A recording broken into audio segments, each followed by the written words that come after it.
All right. Now I want to turn this part of the program over to my good friend, Alex Tom. He's the Executive Director of the Chinese Progressive Association and a person that I deeply respect and take his lead on or from. Well, he's my leader. And he's going to do this next part here and take it away, Alex.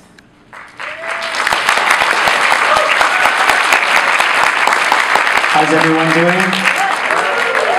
All right. So I have the pleasure to introduce Scott-Kurashige and Grace Lee Boggs, and I just wanted to first say that this is such a beautiful audience, and I want to just say to Grace that you've blessed us with this opportunity to bring so many people together from very diverse communities and even different parts of the movement to come together. And we had lion dancing. That's amazing. We weren't going to do that, but you wanted to do lion dancing, and it's important because it is a part of building our community. It's about building our family and our movement overall. So I want to just first say thank you for being here today.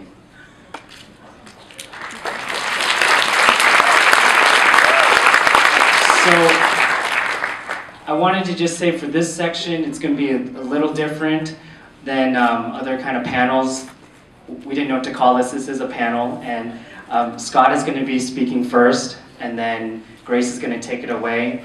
And what I did was I collected some photos of some themes, some photos of Grace's childhood and her history, and then I'm going to show them, and then I'm going to have Scott and Grace respond to them. I got some questions myself, so we actually aren't going to be taking questions from you all, so I just want to let you all know that. There is a book signing, so make sure you go and buy a book and say hi to Grace afterwards, okay? All right, so the first person to speak is Scott-Kurashige, which I was trying to figure out when exactly we met, and I think it was in 1998 at the Asian Left Forum, and Scott is just on point. And I think through the years, I've learned so much from Scott, not just because he's a movement leader, but he's also a mentor for so many people. And I met him when he was at UC Los Angeles, and now he's a professor at University of Michigan in the Department of API Studies, and he's the director over there.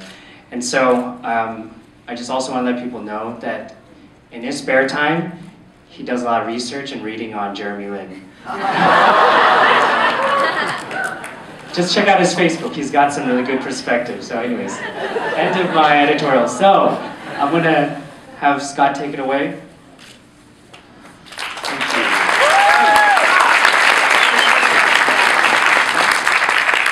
So thank you all. It's just so beautiful to see so many of you out here today. It's wonderful to be in San Francisco Chinatown, a place that's meant so much to my field of Asian American history, and when I'm teaching about the history of Asian American social movements, I spend a lot of time talking about what happens here, and it's so inspiring for me in my teaching and for the students I work with.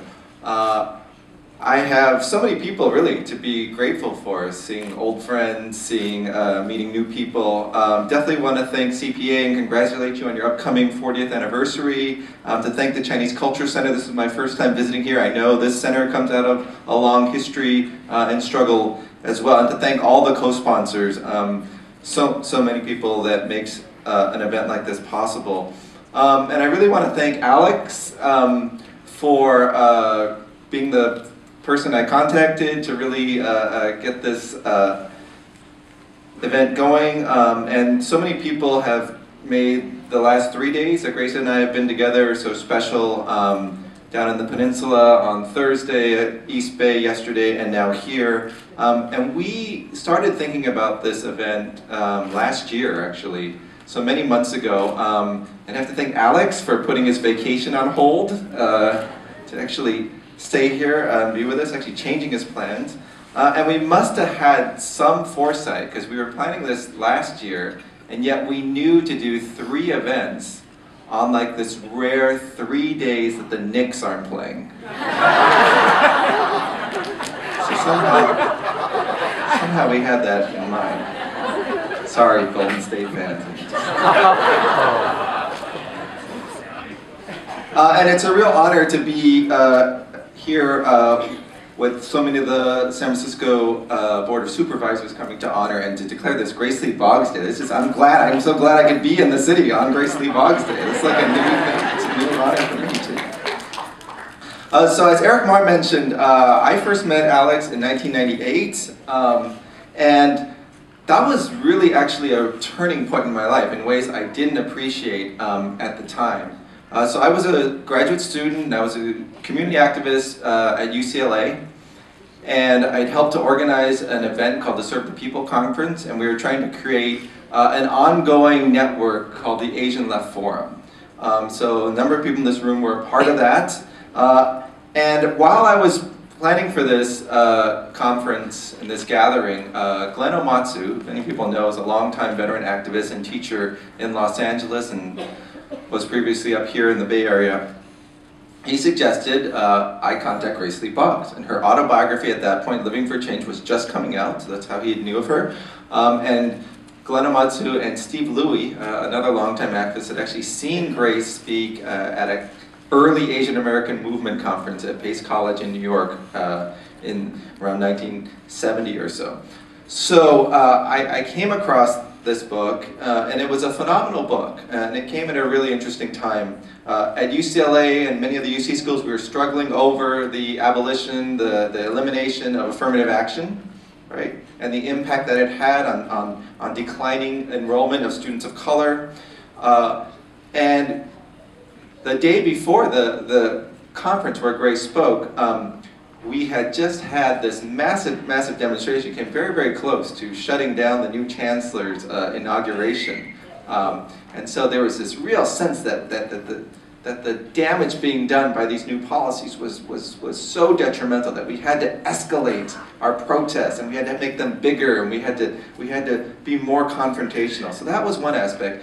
And at the same time, we also knew that in the 90s, we had not just faced affirmative action struggle, we had gone through the Prop 187 struggle, we had gone through the elimination of bilingual education, we had gone through the attacks on welfare and immigrant rights, and we knew that there needed to be a more coherent, we were trying to create a more coherent left-wing political perspective movement network. So with all that in mind, I read Grace's autobiography, Living for Change, and I was immediately drawn to the fact that she had been a Marxist, she had worked with C.L.R. James, she had been involved in the Black Power movement in Detroit, and that she had aspired throughout her life to study and to practice revolution. And yet, what I actually learned from Grace, instead of confirming all the things that I was already doing, that I aspired to be, you know, a revolutionary, a leftist, to have solidarity with the black movement, she actually challenged me to rethink my whole sense of what it meant to struggle, what it meant to be a lifelong activist. There were 2 things in particular, and I'll just end here, that she stressed. And it took me a long time to really appreciate what she meant. And so you'll hear Grace say some of these things, but I hope you'll also take the time to really think about how this will impact the way you think about activism and social change. First thing she said was we have to make a distinction between a rebellion and a revolution. That Detroit had been the center of the rebellion in the 1960s. The whole city had come close to burning down, and it got to the point where a white mayor was unelectable, and you had to have an African American running the city. And yet that didn't amount to revolution. The second thing she said was, and this was quoting her husband James Boggs, don't think like a minority.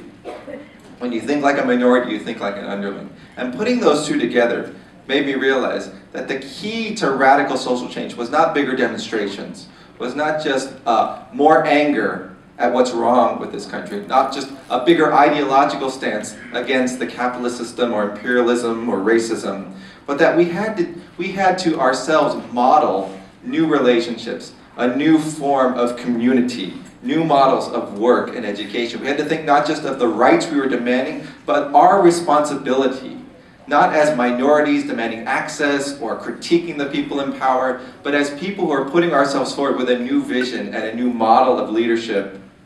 Shared leadership, collective leadership, radical leadership for the whole country. And the important thing is it really started to make me think over time what Grace meant when she said that Asian Americans have a special role to play in this struggle. Because I used to think our role was to not get used by white conservatives who wanted to pit us against blacks in the affirmative action fight, or wanted to use us as a model minority or an immigrant success story. And of course we need to carry on that struggle. But we are also uniquely positioned. Being on the margins of society, we know we've had to build relationships to all the diverse groups in America, and we'd have to think about how complex a multiracial society is. That we are part of global transnational migration, so we'd have to think about how we've been caught between wars in Asia and wars in the US and nations on both sides, and we'd have to think through a new sense of global citizenship. And the last thing is, and Grace will talk about this I think more today, that there is a philosophical tradition that comes out of Asian American history and Asian history. And we don't all share the same one. It's not like we're all, you know, the same. But there is something there. And so when Grace talks about the importance of the power of ideas and philosophical activism, we're not starting from scratch. We actually are bringing these visions that can go into creating the next American Revolution and practices of transformation through visionary organizing. So thank you again, and I will turn the mic back to Alex and Grace.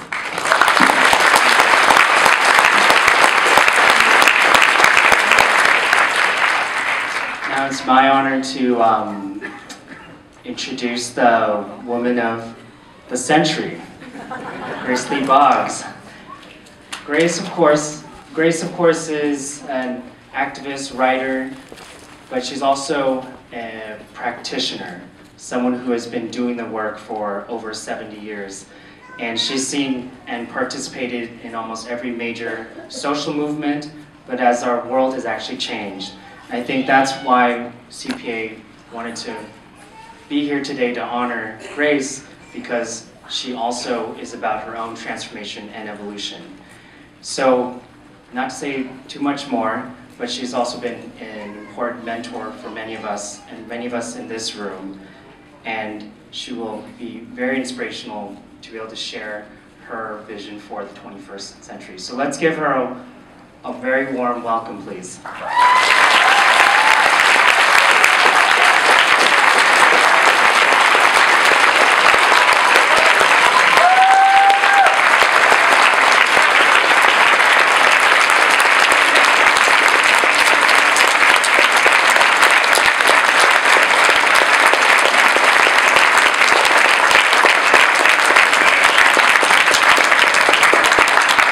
Thank you, Alice, and thank you, Scott, and thank you, Pam, and all of you who have come here today, and all the organizations who have cooperated to put together this event.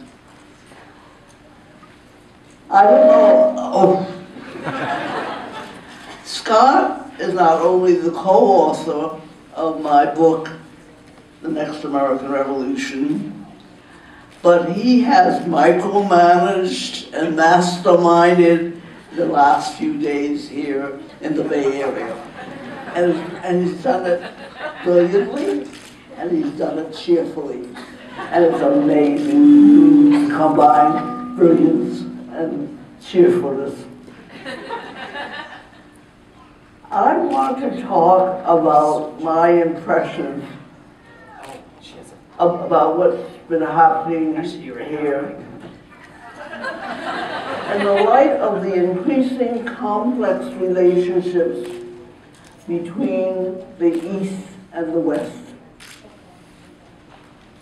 When my parents and the grandparents of many of you came here over the last century, the last 20th century, you came for the Golden Mountain of the American dream.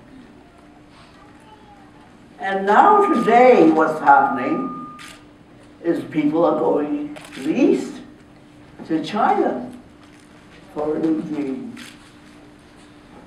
Apple goes there, General Electric goes there, and they make a mess of things.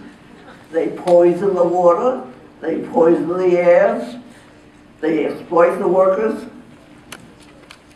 and we envy them because we think they're growing economically, and we owe them a whole lot of money. And we think they're successful, and that we have to respect them a lot and envy them and imitate them. And what I've learned here in the last few days is that there's another force in the world. There are Asian Americans like you folks here and me. And we are an extraordinary creation in the middle of the 21st century. I tell you how I learned that. Scott teaches at the University of Michigan, and one of his colleagues is a woman by the name of Wan Zhou. She gives a class in global feminism. And one day she said, I'm going to translate, have Living for Change translated into Chinese and published in Chinese, because I think the people of China need the story of Asian Americans. Just think of that. You know, we thought of ourselves as a minority for so long. We were very invisible, we were so few. And yet we have a possibility of playing a role in the increasing complex relationship between the East and the West. I felt that particularly last night after we had the conversation with Angela Davis. And I felt the way that the young Asian Americans who were at the gathering responded. They love the idea that these are the times to grow our souls. They love the idea of becoming philosopher-activists. They embrace some sort of combination of philosophy and activism, which is really a secret to the future. It's a secret to visionary organizing. And we Asian Americans, few as we are, have an attraction. It appeals to us.